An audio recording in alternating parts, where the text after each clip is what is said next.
¿Pueden ver, jóvenes? Sí, doctora. Ya, muy bien.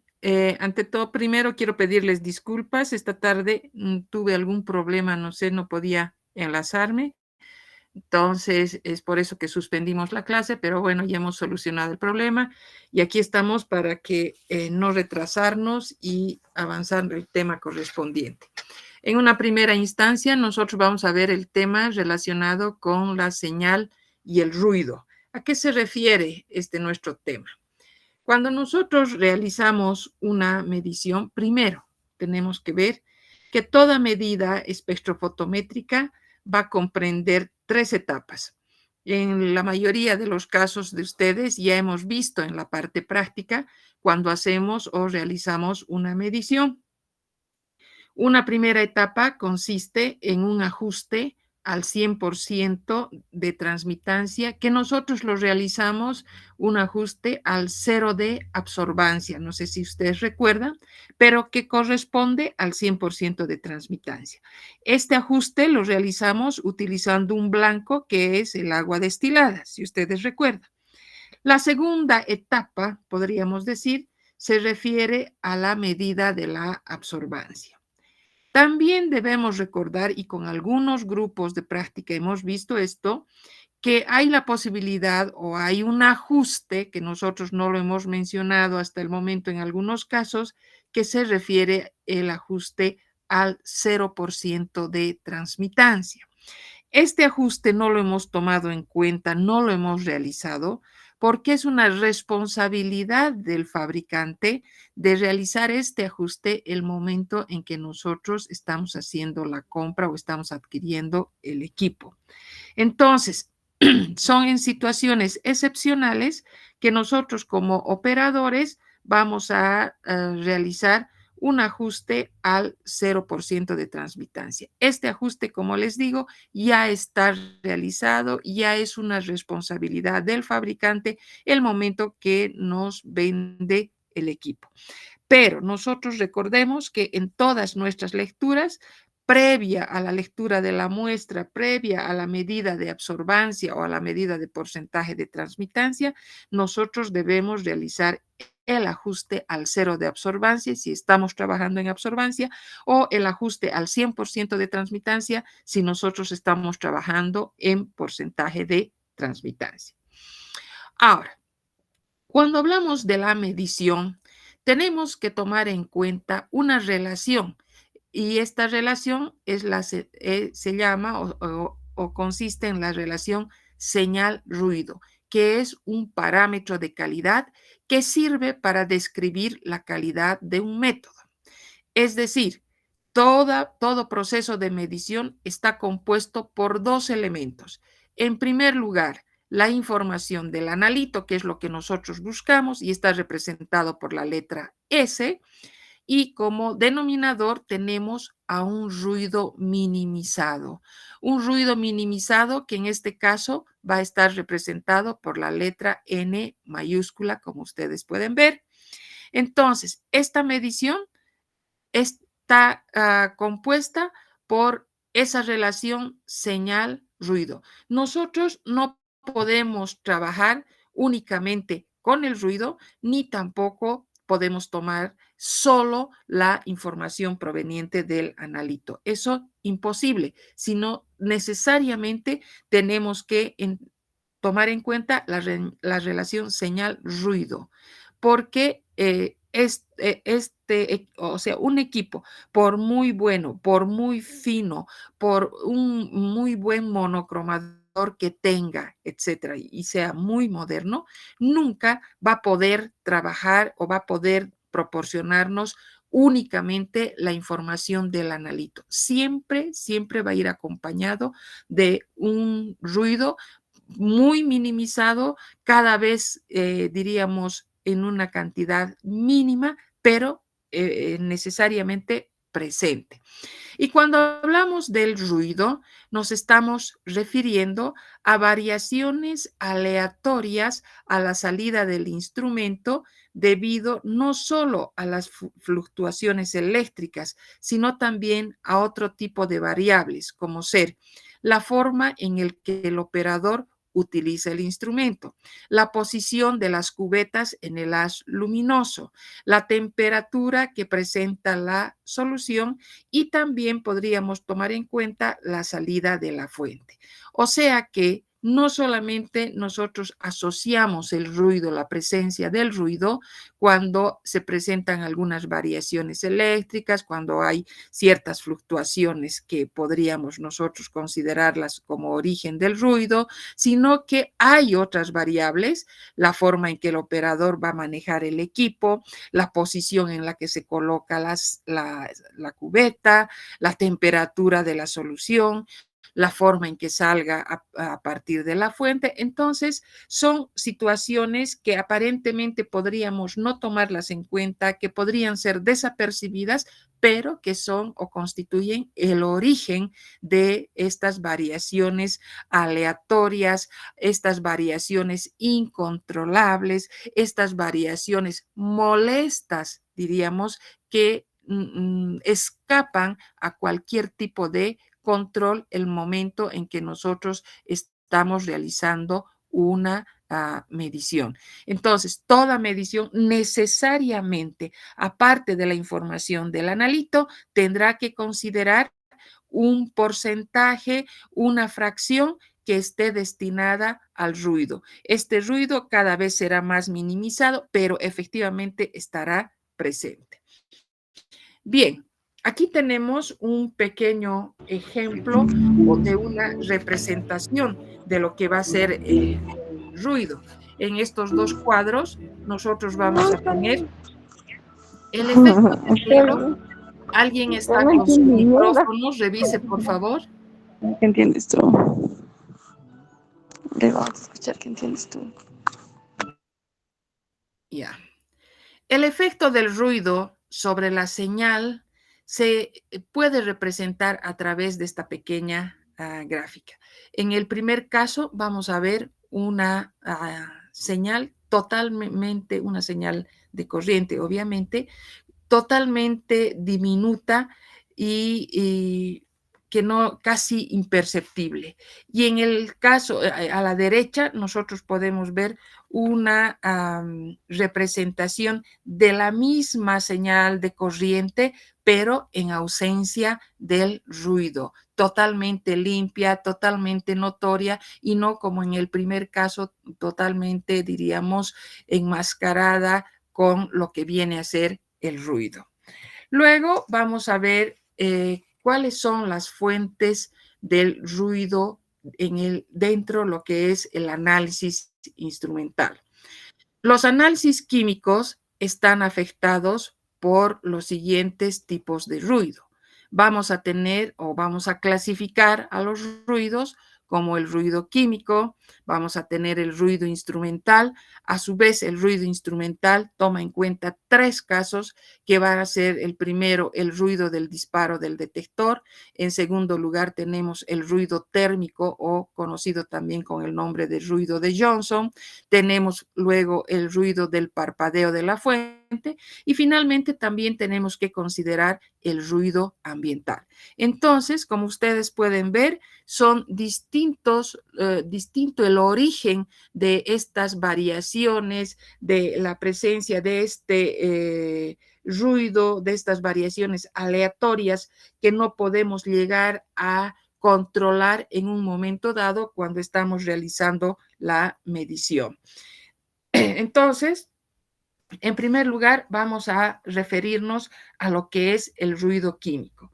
El ruido químico, como principal característica, podríamos decir que modifica la química del sistema. Vamos a tener, por ejemplo, a situaciones que van a tomar en cuenta a la temperatura, a la presión del medio ambiente, a la luminosidad, a la humedad, a la composición del aire, que van a dar lugar o que van a modificar y van a, diríamos, afectar a lo que es la química del sistema. Nosotros en una determinación X ya dentro del laboratorio, se supone que hubiésemos tomado en cuenta todas las situaciones que podrían afectar o que podrían influir en la medición. Estamos refiriéndonos desde la presencia de los reactivos, las cantidades, los volúmenes, etcétera, etcétera, y igualmente todas aquellas situaciones que podrían de una u otra manera originar y lograr un cambio en la información o en la medición que nosotros estuviésemos buscando. Como hemos dicho y hemos hablado en un momento inicial y nos hemos referido al ruido como a una variación aleatoria que vamos a tenerla presente cuando estemos realizando la medición.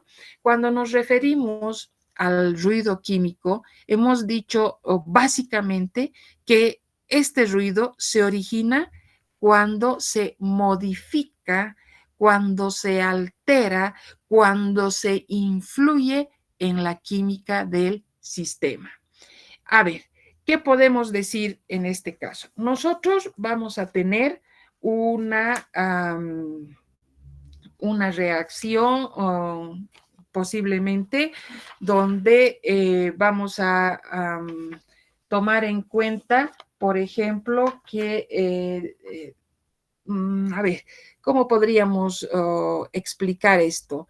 Tenemos un elemento, tenemos una determinación X que estamos realizando y en ese proceso de llevar a cabo esta reacción donde la muestra va a ser, como se dice, va a reaccionar, va a dar lugar a una serie de cambios, si vale el término, pero van a haber situaciones, podríamos decir, que van a afectar y que van a ser, diríamos, o que son ajenas al control por parte nuestra.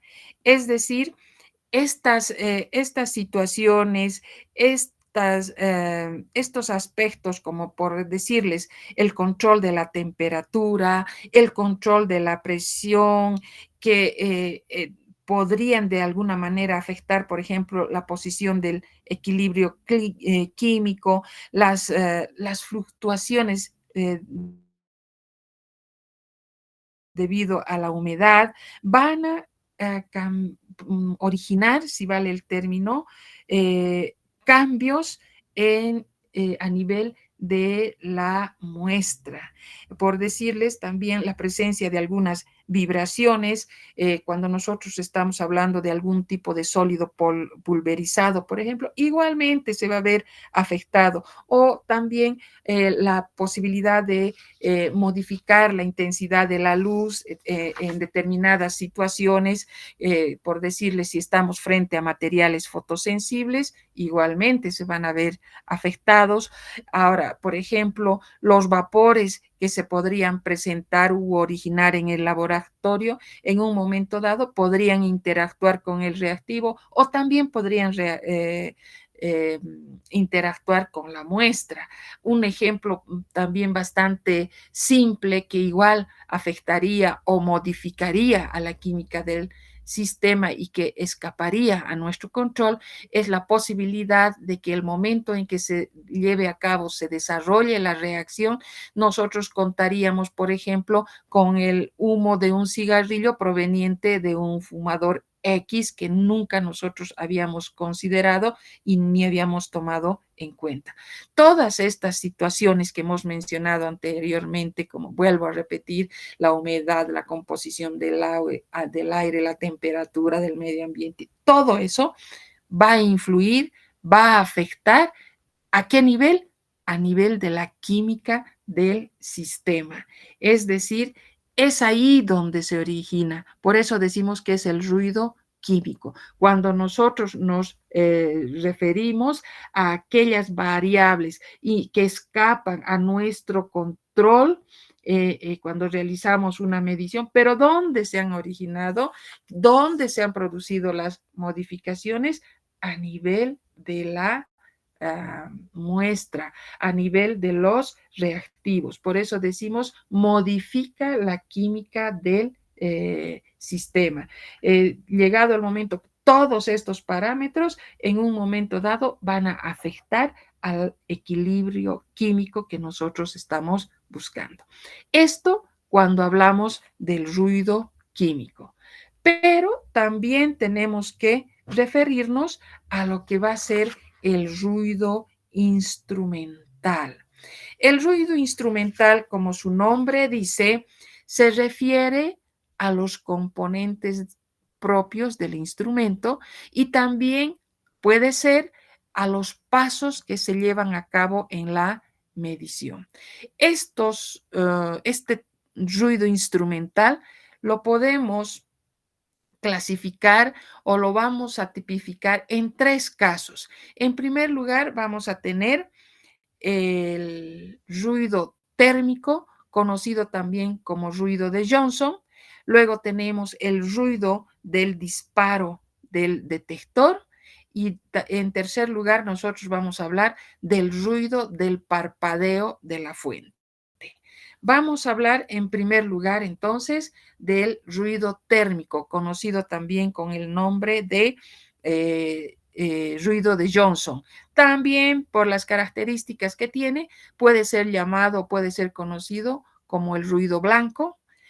También podemos hablar o denominarlo como el ruido de Nyquist. Todos estos nombres pueden ser, con todos estos nombres, podemos identificar a este ruido térmico. Ahora, ¿cómo se origina o a qué se refiere este ruido térmico? Se debe a la agitación térmica de los electrones u otras partículas cargadas y se puede disminuir con el empleo de refrigerantes, disminuyendo la resistencia eléctrica o también la temperatura. Es una corriente oscura generada por el calentamiento y esto dependerá del ancho de banda. Ahora, a ver, vamos a ir viendo este tipo de ruido térmico para que podamos comprender mejor. Hemos dicho que la causa de este ruido térmico se genera a partir de la agitación térmica de los electrones y de otras partículas cargadas. ¿Dónde nosotros encontramos este caso? Si estamos mencionando que el ruido instrumental puede deberse, hemos dicho, puede presentarse a nivel de cada uno de los componentes de los instrumentos. Cuando hemos hablado de los componentes de los instrumentos, si ustedes recuerdan, hemos hablado desde la fuente de radiación, hemos hablado desde el selector de longitud de onda, nos hemos referido a las cubetas o a las celdas que contienen el analito, hemos hablado de los detectores y finalmente hemos tomado en cuenta los medidores con sus procesadores de señal. Cuando nos hablan de la agitación térmica de los electrones u otras partículas cargadas, nosotros inmediatamente podemos asociar a un tipo de detector, si ustedes recuerdan, del fototubo. El fototubo era un detector que estaba formado por una ampolla cerrada al vacío, si ustedes recuerdan, que tenía dos elementos, ¿no es cierto? Uno que era la superficie catódica que estaba recubierta por un material fotoemisivo y teníamos al ánodo. Entonces, ¿qué ocurría? Venía un haz de fotones, incidía en la superficie fotoemisiva del cátodo y aquí los electrones que previamente se habían agitado inmediatamente migraban hacia el ánodo, ¿no es cierto? Entonces, estamos hablando que íbamos a contar con una agitación térmica de los electrones o de otras partículas, dependiendo el tipo de elemento con el que podríamos estar trabajando. En este caso, nosotros nos estamos refiriendo exclusivamente o estamos dando como ejemplo a lo que es el fototubo. Entonces, ¿qué ocurre? Estos electrones se han agitado, si vale el término, han sufrido una agitación térmica normal, perdón, han sufrido una agitación normalmente por el haz de fotones. Debería ser así, ¿no es cierto? Pero si ustedes recuerdan, cuando hablábamos de las desventajas que presentaba el fototubo, habíamos mencionado que podía presentarse un calentamiento, recuerda, y ese calentamiento entonces podía ser el causante, si vale el término, de la agitación térmica de los electrones. Entonces, esta agitación de los electrones era originada, ¿por qué? Por ese calentamiento del fototubo y no así por el haz de fotones que podía, por el haz de fotones que era el que iba a llegar a esta superficie fotoemisiva. Entonces, en otras palabras, era una corriente oscura que se producía, que se generaba por el calentamiento. Entonces, donde no solamente vamos a dar este ejemplo o se puede presentar en el caso del fototubo. Yo les he mencionado el fototubo porque es algo que hemos visto, es algo que ustedes conocen, es algo que en lo que ustedes se ubican. También pueden presentarse en los capacitadores, pueden estar en los transductores, en algún tipo de celdas de electroquímicas, etcétera, etcétera. Es decir, van a crear una irregularidad de carga en forma periódica y esto va a generar esas fluctuaciones de voltaje que nosotros la vamos a denominar como ruido. Ahora, se puede disminuir esto dependiendo o diríamos, se puede disminuir cuando nosotros tendríamos la posibilidad también de reducir el ancho de banda. Cuando nosotros entonces, una opción para poder trabajar y para poder minimizar este tipo de ruido sería reducir el ancho de banda. Ahora, también tenemos el segundo caso referido al ruido del disparo del detector. El ruido del disparo de detector aparece siempre que los electrones u otras partículas cargadas cruzan una unión. Este ruido se origina al producirse un movimiento de partículas cargadas con sucesos que ocurren al azar y la velocidad a la que ocurren está sujeta a las fluctuaciones. Este ruido puede minimizarse reduciendo también el ancho de banda. Entonces, este ruido de disparo del detector, ¿cómo nosotros lo podríamos interpretar? En este caso, por ejemplo, tendríamos que mencionar, en el caso de, igualmente, nos serviría, como conocemos, como hemos visto, tendríamos que referirnos al hecho, por ejemplo, de hablar nuevamente con el fototubo que nosotros utilizamos como un detector, ¿no es cierto?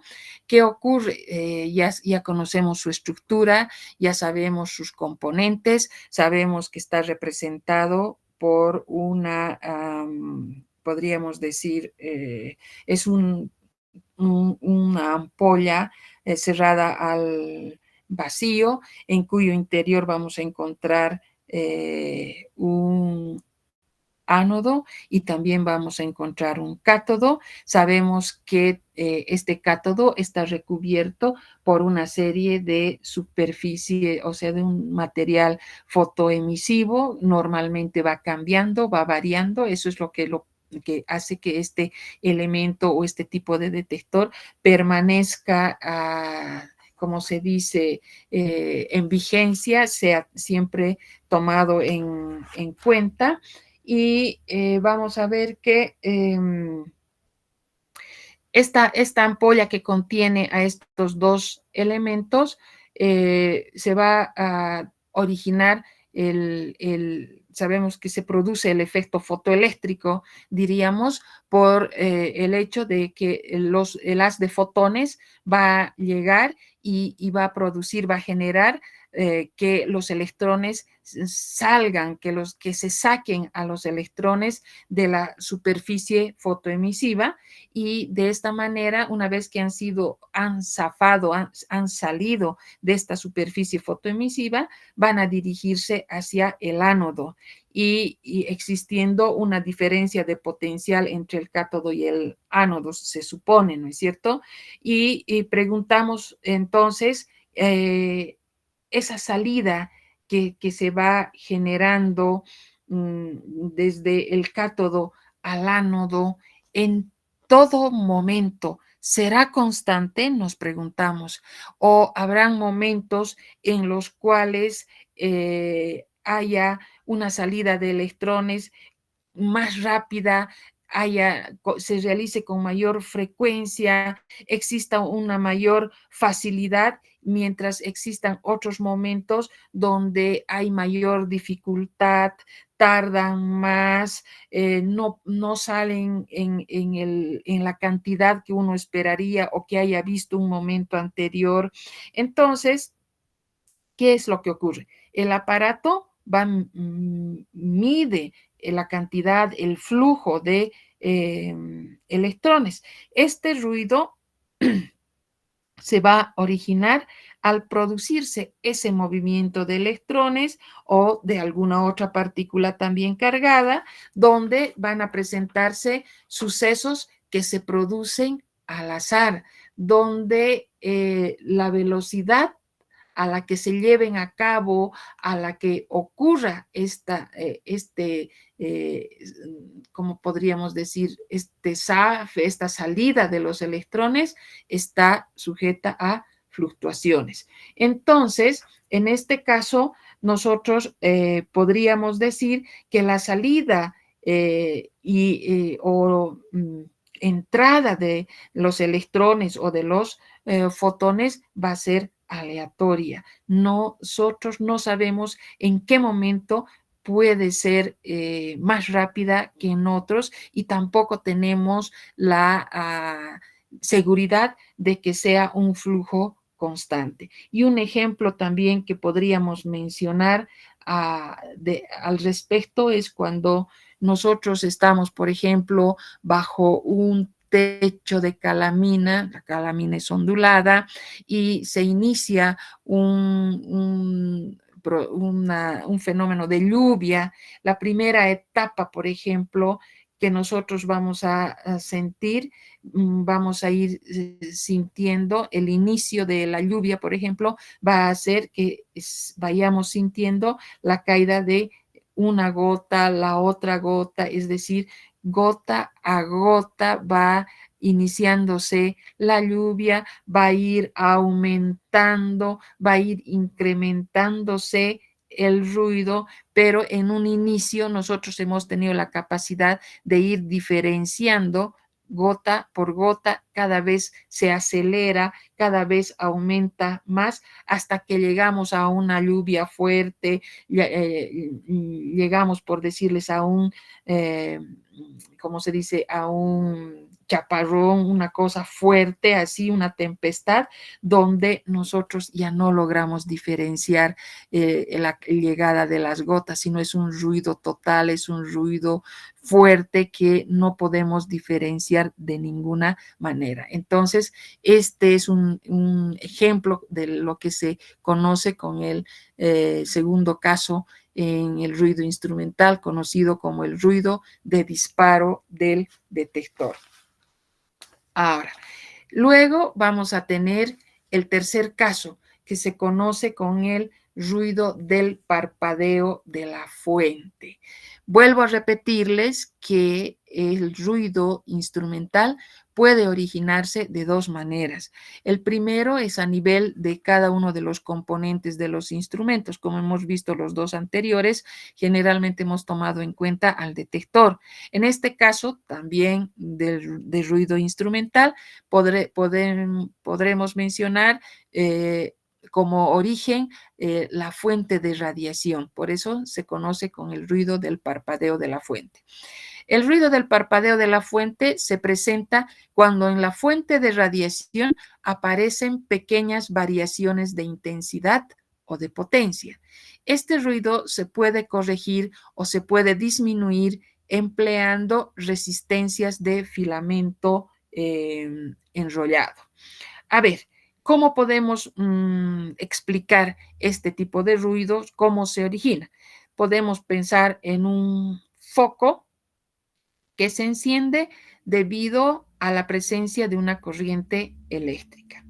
El momento en que se produzca una pequeña variación de la corriente eléctrica, que a ustedes les consta, se presenta, la variación de la intensidad de la potencia va a ser exponencial. Entonces, ¿esto qué quiere decir? Que a pequeñas variaciones de corriente eléctrica, la potencia de la luz de esa fuente de poder que estamos mencionando en un equipo va a variar mucho más.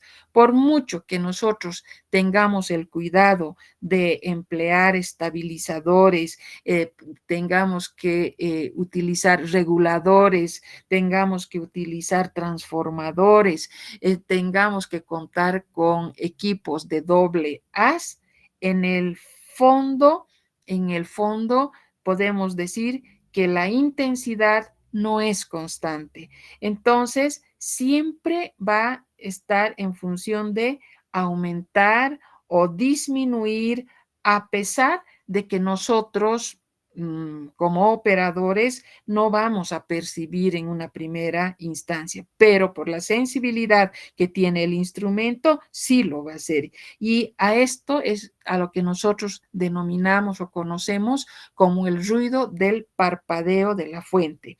Esto se debe, como podrán ubicarse, se llama el parpadeo de la fuente por el hecho de que la fuente va a presentar pequeñas variaciones de intensidad o de potencia en aparatos como los espectrofotómetros, como los fotómetros u otros equipos que también tuviesen las mismas características.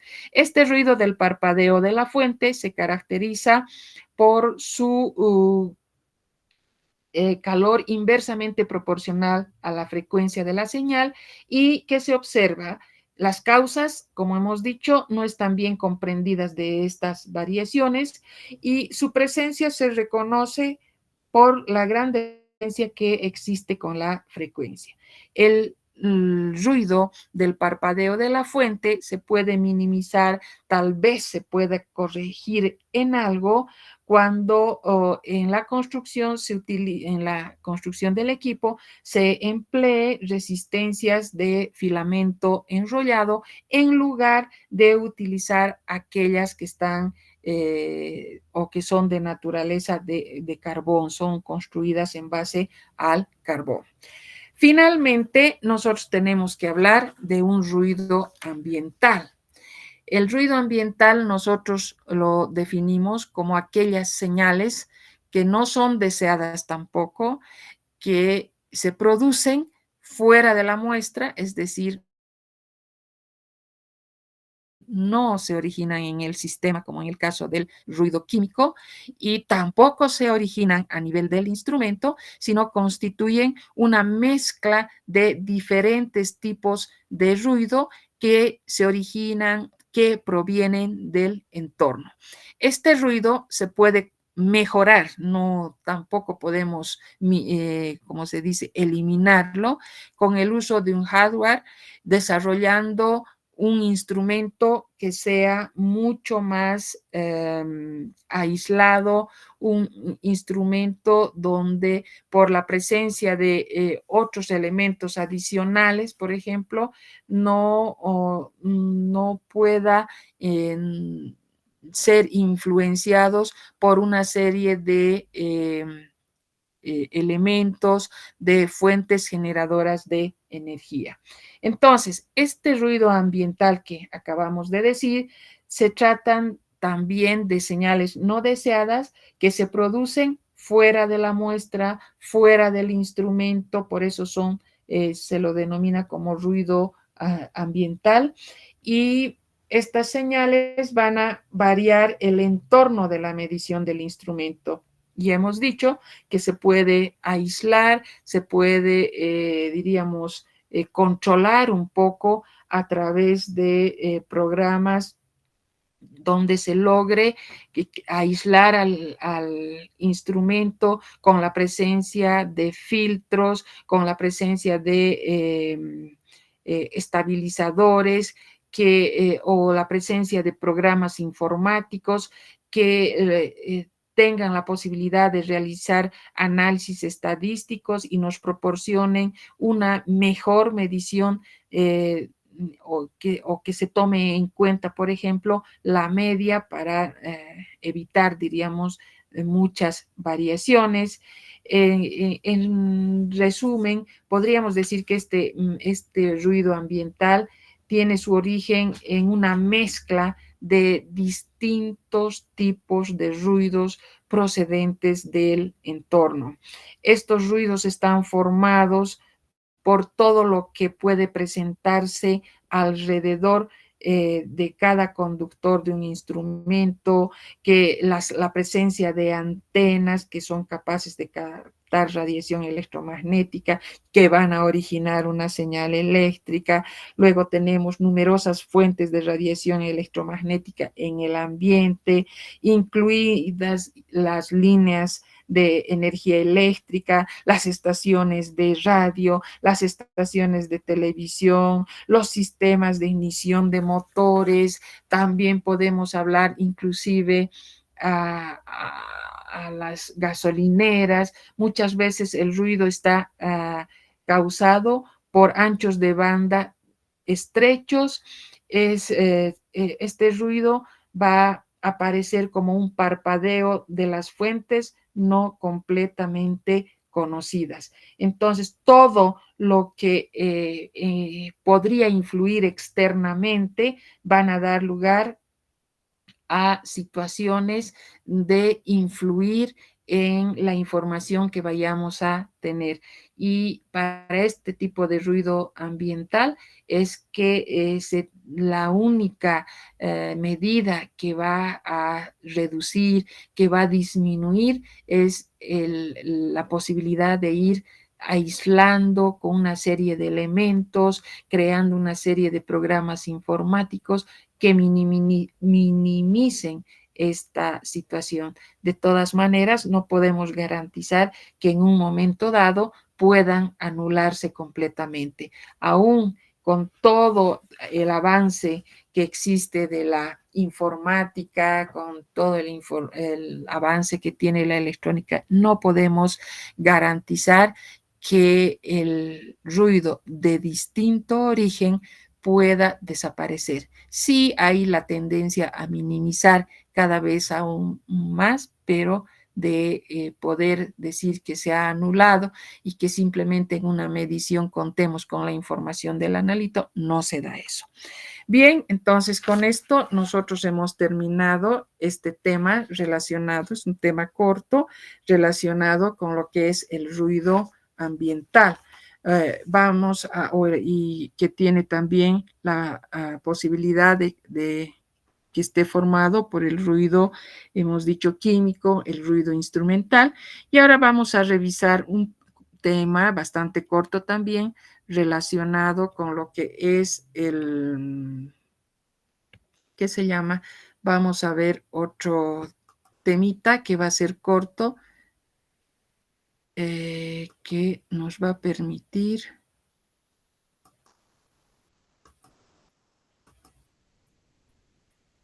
Vamos un ratito. Vamos a tener.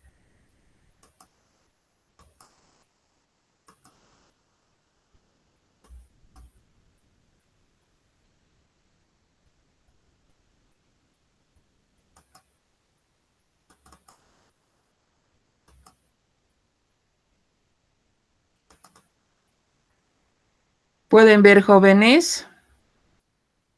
Sí, doctora. Ya.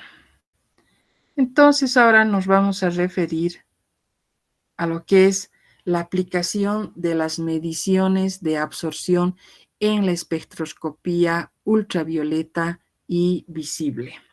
¿A qué nos referimos? Primero vamos a hablar de las especies absorbentes. Cuando hablamos de las especies absorbentes, debemos recordar del fenómeno de la absorción que hemos visto en temas anteriores. La absorción de la radiación comprendida en las regiones del ultravioleta y del visible por una especie atómica o molecular provoca la excitación de los electrones de enlace que tiene un tiempo de duración de 10 a la menos 8 o 10 a la menos 9 segundos y se la considera en dos etapas. La primera etapa, que vamos a tomarla en cuenta como la etapa excitadora, si vale el término, donde vamos a contar con una muestra. A ver un ratito, vamos a hacer esto.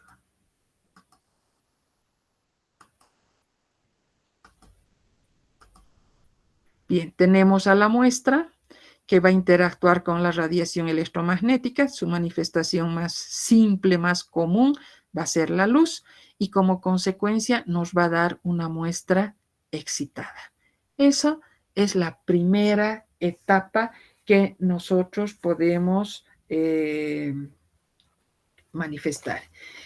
Tenemos que recordar necesariamente que en qué regiones del espectro electromagnético se presenta la absorción. Se presentan en la región del ultravioleta y en la región del visible. Y para determinadas circunstancias consideramos la región del cercano infrarrojo, ¿no es cierto?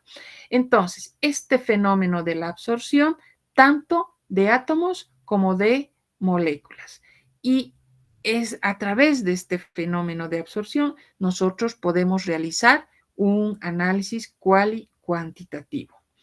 Bien, entonces, para que nosotros tengamos una comprensión mejor, hemos dividido en dos etapas. La primera etapa, cuando consideramos a la especie absorbente, tenemos a la sustancia química, tenemos al analito, como ustedes quieran llamarlo, que va a interactuar con la radiación electromagnética, que va a ser la luz proveniente de una fuente de radiación con una determinada longitud de onda, ¿no es cierto? Nos va a dar lugar a una muestra excitada como tenemos acá. Bien, obviamente esto cuando estamos hablando de una longitud de onda que va a ser capaz de excitar al analito. Y también hemos mencionado que este estado, diremos así, de excitación es un tiempo demasiado fugaz, demasiado corto, que dura entre 10 a la menos 8 a 10 a la menos 9 segundos. Entonces, ¿cuál es el paso que continúe o que se lleva a cabo a continuación? Es decir, la segunda etapa. La segunda etapa, vamos a ver que consiste en que esa muestra excitada vuelva a su estado fundamental. Y en este caso contamos de tres formas o consideramos tres aspectos en los cuales, por los cuales va a volver a su estado fundamental. Es decir, tres situaciones que van a tomar en cuenta al proceso de relajación. Bien, ¿en qué es lo que va a ocurrir en cada uno de estos? En este caso, esa muestra excitada va a volver a su estado fundamental. En el primer caso, en el inciso A, por ejemplo, nosotros tenemos la muestra excitada y ¿qué va a ocurrir? Vamos a ver que va a haber una especie de conversión de esa energía de excitación en calor, ¿no es cierto?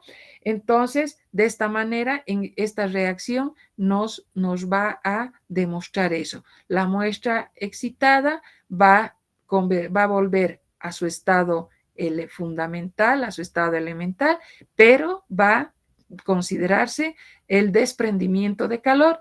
Esta primera, este primer caso generalmente comprende una serie de etapas. Por eso decimos que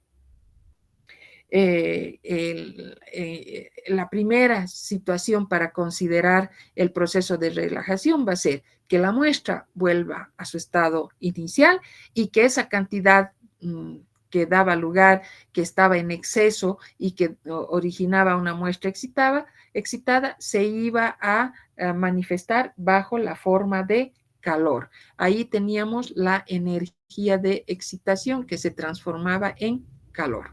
El segundo caso, dice, ¿qué ocurre? ¿Cómo se va a llevar a cabo la relajación? Tenemos una muestra excitada. En este caso, va a haber un proceso fotoquímico, es decir, como si se llevara a cabo una descomposición de la muestra y va a dar lugar a compuestos, va a dar lugar a especies nuevas, a elementos nuevos, a productos nuevos. Por eso se las conoce como reacciones fotoquímicas, ¿sí? Ahora, y finalmente podemos tomar en cuenta que el proceso de relajación puede llevarse a cabo, puede ocurrir en este caso, en la tercera opción, donde la muestra excitada va a dar lugar a una muestra en su estado fundamental y la posibilidad de contar con una reemisión de radiación que puede dar lugar a la fluorescencia o a la fosforescencia, que esta reemisión que dará lugar a la fluorescencia o fosforescencia, esta dependerá o se diferenciará por el tiempo. Entonces, por lo general, la absorción de radiación en las regiones del ultravioleta y del visible es el resultado de la excitación de los electrones de enlace. Debido a esto, las longitudes de onda de las bandas de absorción se pueden correlacionar con los tipos de enlace de la especie que estamos estudiando. Entonces, una vez que hemos visto esta segunda etapa, nosotros vamos a referirnos a la interacción de la radiación con la materia. La espectroscopía de absorción molecular va a ser válida, o es válida, mejor dicho, para identificar grupos funcionales presentes en una molécula, pero tiene mayor importancia en la determinación cuantitativa de compuestos que contienen grupos absorbentes. Para esto tenemos tres tipos de transiciones electrónicas que clasifican a las especies absorbentes. En primer lugar, nosotros tenemos a los electrones pi, a los electrones sigma y a los n. Luego consideramos a los electrones d y f y finalmente tenemos aquellos electrones de transferencia de carga. Esto de una manera general, ¿no es cierto? Entonces, ahora, las transiciones que se van a producir con mayor frecuencia van a ser las transiciones que van a ir desde sigma hasta sigma que haya sido excitado. Luego tenemos las transiciones que van a ir de n a sigma excitado. Las transiciones que van a ir de N hasta pi excitado y finalmente las transiciones que van a ir de pi a pi excitado. Esas son las 4 transiciones que nosotros podríamos considerarlas cuando nosotros hablamos de las especies absorbentes que contienen a los electrones pi, a los electrones sigma, consideramos a n, que incluyen iones y moléculas orgánicas, así como también la presencia de algunos iones inorgánicos. Para esto, nosotros hemos elaborado una pequeña tablita, tenemos aquí, para representar a las especies absorbentes que podrían presentarse. En primer lugar, vamos a ubicar desde sigma, a través de esta flecha verde, vamos a ver que va a llegar hasta sigma excitado, que va a dar lugar a la primera transición. Cuando absorben fotones de energía adecuada, se pueden dar los 4 tipos de transiciones electrónicas. La primera que va a ir, como decíamos, desde sigma hasta sigma excitado. Es decir, estamos hablando de los electrones en orbitales moleculares sigma, por si acaso. Luego tenemos el segundo tipo de transición electrónica que va a ir desde N hasta sigma excitada. Tenemos aquí N y va a ir hasta sigma excitado, con sus características respectivas para cada una de estas transiciones. Luego tenemos que considerar aquellos orbitales moleculares pi que van a ir hasta los pi excitados que estamos aquí, representada por esta flecha roja gruesa que ustedes pueden ver, que va a ir desde pi hasta pi excitado, para finalmente tomar en cuenta aquellos que van desde n hasta pi excitados. Entonces, ¿qué es lo que vamos a tomar en cuenta? Tenemos aquí, y nos referiremos a las transiciones que van a ser sigma, sigma excitados. Requieren de una gran cantidad de energía, por tanto, se producen en la región de frecuencias muy elevadas correspondientes al ultravioleta al vacío, es decir, considerando longitudes de onda menores a 150 nanómetros, por lo que no tienen mayor interés en espectroscopía. Se observa en compuestos que solo tienen enlaces carbono-hidrógeno, como es el caso del metano y el etano. Entonces, ¿qué ocurre en este tipo de transiciones? Existe un electrón de un orbital sigma enlazante de una molécula, se excita al correspondiente orbital antienlazante mediante la absorción de radiación. En este caso, por lo tanto, vamos a decir que la molécula se encuentra en su estado excitado. Por eso decimos que va a ir desde sigma hasta sigma excitado. Comparando con otras posibles transiciones que vamos a ver más adelante, la energía requerida para que tenga lugar este tipo de transición va a ser demasiado grande, correspondiendo a una frecuencia radiante de la región del ultravioleta al vacío. Y recordemos que nosotros, cuando hablamos ya de los métodos empleados para el análisis químico, el ultravioleta al vacío no lo tomamos en cuenta por una serie de dificultades que se nos presentan.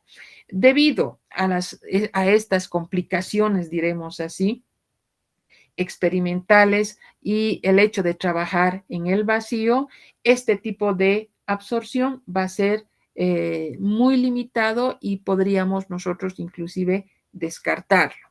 Pasamos al segundo tipo de transiciones. En este tipo de transiciones N sigma excitado, nosotros tenemos que referirnos a que requieren obviamente menor energía que la anterior, se presentan en compuestos saturados orgánicos, producen con radiaciones consideradas entre 150 a 250, se presentan en elementos que contienen átomos con pares de electrones que no participan, es decir, los electrones no enlazantes, que dan este tipo de transición y tienen o logran sus máximos de absorción a longitudes de onda difíciles de determinar con los instrumentos corrientes inferiores a 200 nanómetros.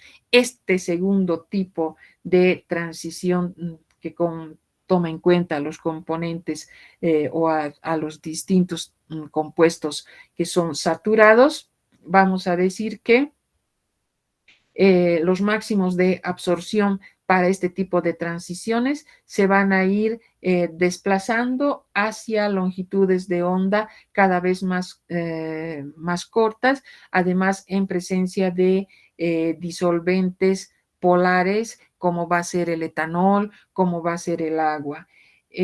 Podemos decir que el número de grupos funcionales orgánicos con picos en esta región del ultravioleta es demasiado pequeños y utilizados diríamos, muy rara vez. Y pasamos luego a los dos tipos de transiciones mucho más frecuentes, que van a ser las transiciones N-pi excitado y pi excitado. La mayoría de estas transiciones requieren energías que se encuentran en el ultravioleta y en el visible. Estamos hablando de longitudes que oscilan aproximadamente entre 200 y 700 nanómetros, propias de los compuestos orgánicos con grupos funcionales que no sean saturados, a los que se los denomina cromóforos. Resultan adecuadas para las condiciones experimentales habituales. Las transiciones pi biexcitados presentan una absorción muy superior a aquellas de la radiación, muy superior de radiación a las transiciones N-pi excitado. Entonces, en este caso, nosotros tenemos que considerar que en este tipo de transiciones vamos a poder ubicar, vamos a poder tomar en cuenta a aquellos compuestos orgánicos que presenten grupos funcionales y que sean no saturados. Y a este tipo de elementos nosotros los conocemos, nosotros los denominamos como cromóforos. Entonces son los de mayor aplicación. Ahora, algo que es muy importante en este caso va a ser el efecto de los disolventes. Vamos a tener picos asociados con transiciones N-pi excitados, generalmente que se van a desplazar hacia longitudes de onda mucho más cortas. ¿Eso qué quiere decir? Desplazamientos ipsocrómicos o desplazamientos hacia el azul, al aumentar la polaridad del disolvente. En las transiciones pi excitado normalmente se observa la tendencia opuesta, es decir, un desplazamiento batocrómico hacia el rojo. A ver, para que nos ubiquemos perfectamente en estos tipos de desplazamientos, nosotros tenemos que, en primer lugar, ubicarnos en lo que es el espectro electromagnético.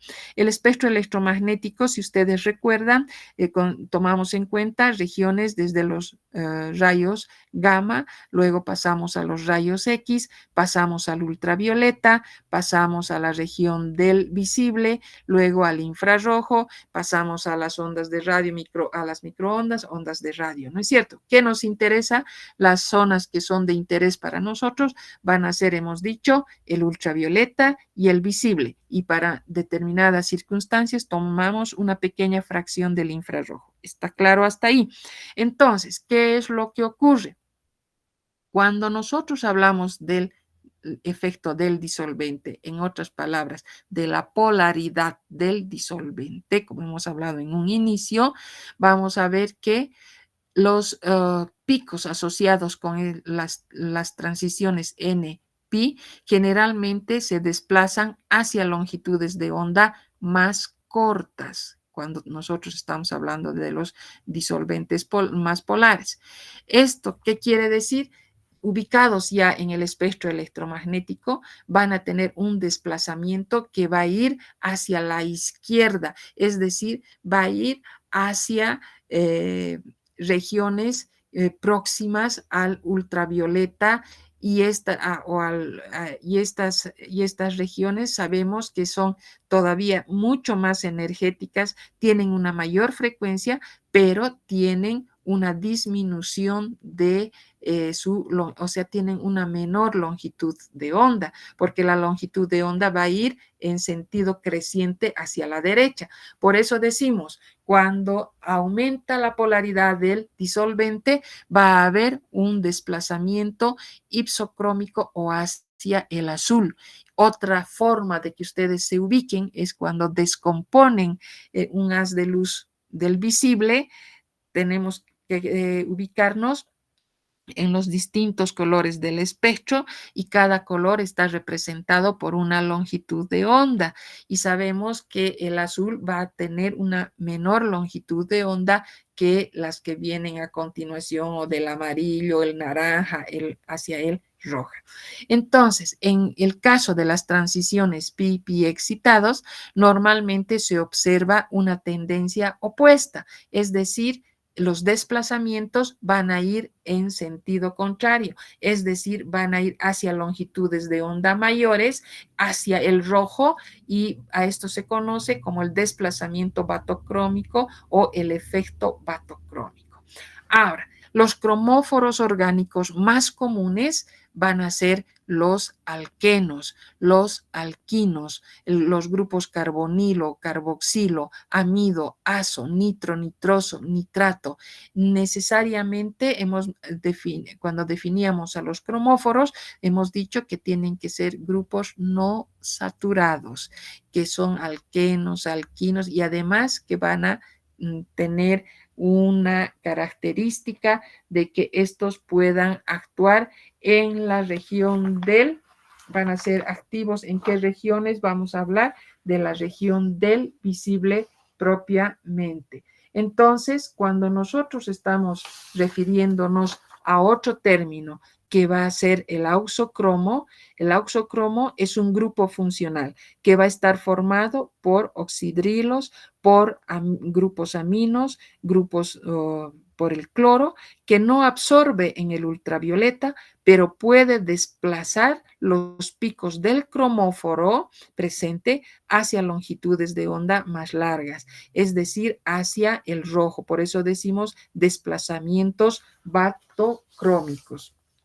Entonces, esas van a ser las características cuando nosotros nos referimos a este tipo de el efecto del disolvente y el grado o la polaridad que pueda tener él mismo, ¿no? Entonces, es muy importante cuando nos referimos y estamos hablando de la polaridad que pueda tener el disolvente. Ahora, algo más que nos falte. Las aplicaciones dentro del análisis cualitativo, la espectrofotometría ultravioleta visible en el análisis cualitativo es limitado, ya que el número de máximos y mínimos de absorción es relativamente pequeños, por lo que una identificación inequívoca es casi imposible. Entonces, mínima su aplicación cualitativa, donde existen varios tipos de registro. La elección del disolvente va a ser importante, la condición de la transparencia a la radiación también, y el efecto sobre el sistema absorbente. Mientras que en las aplicaciones dentro de lo que es el análisis cuantitativo, nosotros tenemos que definir, que constituye una de las herramientas más útiles y más empleadas debido a que tiene una gran aplicabilidad para sistemas orgánicos y sistemas inorgánicos. Existe una sensibilidad que va entre 10 a la menos 4 a 10 a la menos 5.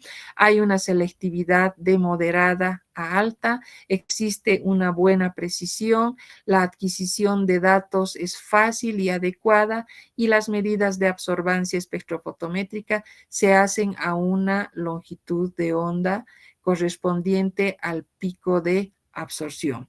Las variables que influyen en el espectro de absorción incluyen la naturaleza del disolvente, el pH de la disolución, la temperatura, la concentración de los electrolitos y la presencia de sustancias interferentes que podrían encontrarse en este caso. Bien, entonces, cuando y en eso terminamos. Entonces, nosotros tenemos que recordar que tenemos este tipo de especies absorbentes, van a ser características de regiones del ultravioleta, del visible, de compuestos orgánicos que sean insaturados, a los que nosotros denominamos cromóforos, pero también debemos recordar la presencia de grupos funcionales conocidos como auxocromos, que tienen la característica de no absorber radiación a longitudes de onda mayores de 200, es decir, estamos hablando del ultravioleta, pero sí tienen la característica de absorber intensamente cuando se encuentran a longitudes de onda que sean longitudes de onda comprendidas en el ultravioleta lejano. Entonces, de esta manera también estos van a poder influir. Bien, hemos terminado ahora con este pequeño tema y estaríamos listos para pasar a otro tema la próxima clase. Que tengan un buen descanso, buenas noches y nos vemos en nuestro horario normal el próximo jueves. Hasta luego, joven.